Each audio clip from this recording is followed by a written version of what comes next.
Welcome to the epic saga of the British car industry, a history etched with raw ambition, staggering glory, and a haunting collapse. At the close of the 19th century, a new machine promised to shatter the shackles of distance. The very inception of motoring in Britain was a battle against tradition, fought against the absurd Red Flag Act, which mandated a man walk ahead of every car, warning of its approach, a law that effectively forced the future to crawl. The emotional breakthrough came in November 1896 with the Emancipation Run from London to Brighton. It was a defiant roar of progress, a celebration of the speed limit being raised, and it was the starting gun for an industrial revolution. From this moment, the machine age took hold. Self-made giants emerged, Herbert Austin and the remarkable William Morris. Morris, who started with £4 capital and a bicycle repair shop, embodied the rugged genius of the working-class entrepreneur. He not only built cars, but he revolutionized the process, modeling his vast factories on the American Titans of Detroit. By the 1930s, Morris and Austin held a near monopoly, producing 60% of all British cars. Britain was not just building cars, it was constructing the very foundation of its middle-class society, culminating in a world-leading position as Europe's largest car producer. The Golden Age and the People's Car. The true glory came in the years immediately following World War II. While Europe lay in ruins, British factories, retooled from making tanks and bombers, raced ahead. The government wisely restricted steel to companies that could export, creating a global dominance. By the 1950s, Britain was the world's biggest vehicle exporter, selling dreams of mobility from the Commonwealth to the US. This era delivered the cars that changed British life forever. The Austin 7, launched for the then accessible price of $225, democratized motoring. It was the original people's car, making car ownership a genuine possibility, no longer reserved for the landed gentry or the wealthy playboy. But the real cultural bombshell was the Mini. Launched in 1959, it was more than just a car. It was a style statement. Its clever packaging and go-kart handling perfectly captured the irreverent, optimistic spirit of the swinging 60s. It became an instant icon, a star in movies, and the favored transport of royalty and pop stars alike. It was a tangible moment of unrivaled national pride, where British ingenuity was the coolest thing on four wheels, exporting an image of effortless cool around the globe. This was Britain at its industrial, cultural, and emotional peak. The gathering storm, the wounds within. Behind the gleaming facade, the first cracks were appearing, deeper and more structural than anyone realized.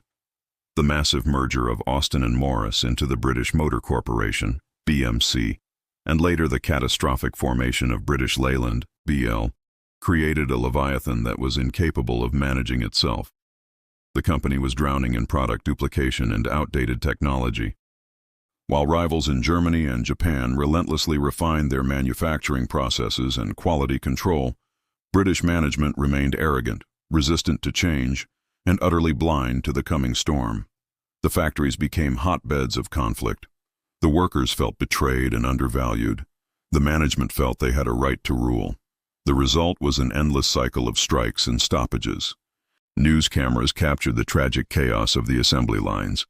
Cars with mismatched parts, missing interiors, and appalling build quality.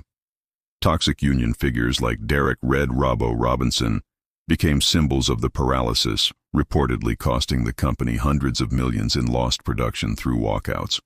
The British car, once a symbol of reliability, became a global punchline. The shame was palpable. Nothing symbolized Britain's economic dysfunction and decline into mediocrity more than the shoddy, unreliable cars that rolled off the British Leyland lines. The industrial heart was failing, not because of external enemies, but because of wounds we inflicted on ourselves. The fall. The final humiliation.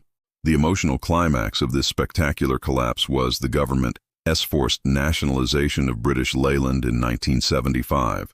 This was not a rescue, it was a desperate act of triage to prevent mass unemployment. The proud empire of British motoring was reduced to a ward of the state. The ensuing decades saw a string of brutal attempts at reform.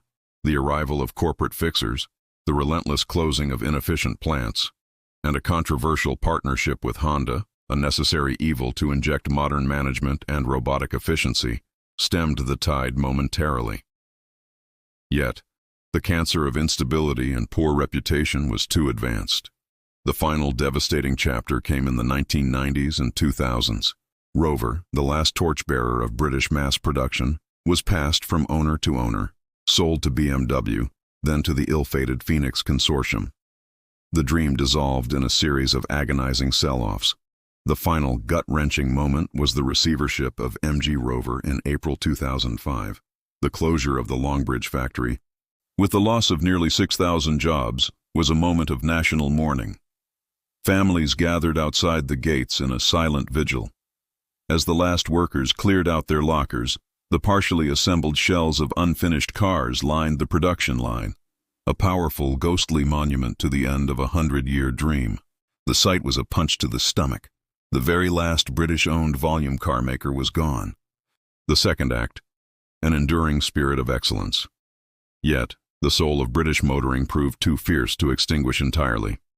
A strange and beautiful second act began, defined by exclusivity and uncompromising quality.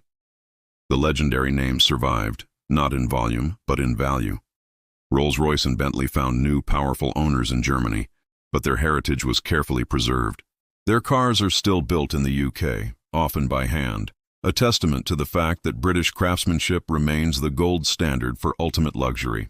The most potent symbol of British adaptation is the rise of Jaguar Land Rover, JLR. Born from a series of mergers and sales, the Land Rover, an original utilitarian design, and its infinitely adaptable offspring, the Range Rover, became the global benchmark for luxury 4x4s.